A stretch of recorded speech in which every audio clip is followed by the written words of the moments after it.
ternama dari Prodi Pendidikan Bahasa dan Sastra Indonesia Universitas Jember dengan NIM 230210402014. Dalam video ini, saya akan menjelaskan terkait fenomena kesulitan belajar di lingkungan sekitar dan apa saja solusi yang harus diterapkan di dalam fenomena tersebut.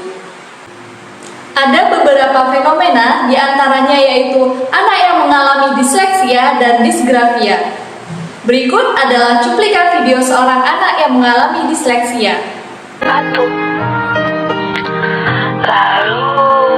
ketika di sekolah, anak ini pun sulit untuk membaca, sehingga menjadi bahan tertawaan teman-teman yang lain, dan sulit juga untuk menghitung.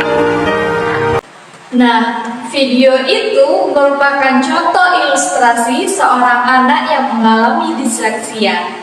Disleksia merupakan kesulitan belajar yang menyebabkan masalah dengan membaca, menulis, dan mengeja. Gangguan belajar ini masuk ke dalam gangguan syaraf pada bagian batang otak. Kondisi ini tidak hanya dialami oleh anak kecil, namun anak remaja dan orang dewasa pun dapat mengalami gangguan tersebut. Berikut adalah contoh video seorang anak yang mengalami disgrafia.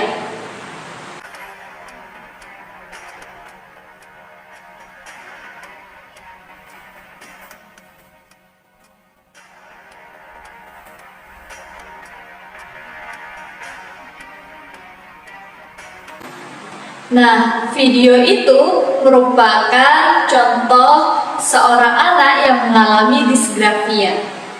Disgrafia adalah gangguan dalam proses belajar seperti menulis dan mengeja.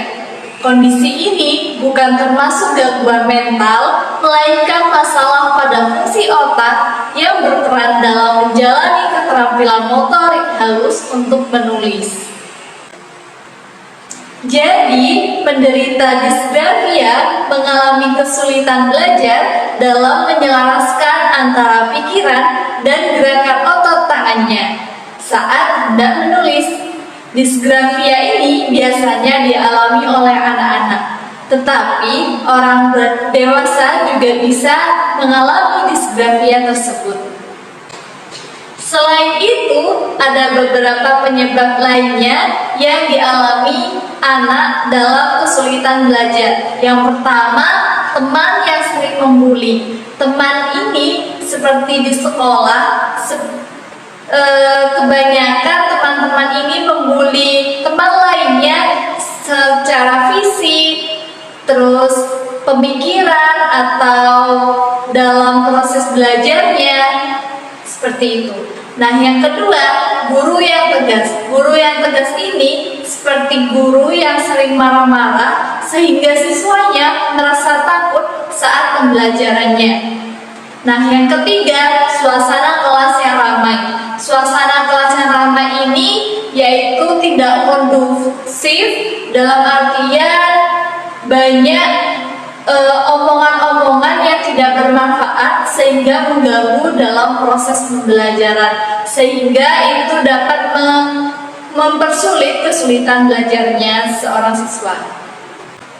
Nah, dari penyebab anak yang mengalami kesulitan belajar, ada beberapa solusi yang harus diterapkan dalam kehidupan sehari-hari. Yang pertama, membuat tempat belajar dan suasana kelas yang nyaman dan kondusif. Kedua, mengulangi kembali pembelajaran atau materi-materi yang telah disampaikan. Ketiga, membuat kelompok belajar yang sederhana. Keempat, memberikan waktu tambahan untuk anak yang berkebutuhan khusus. Dan yang kelima, membuat rangkuman serta memberikan permainan yang menarik.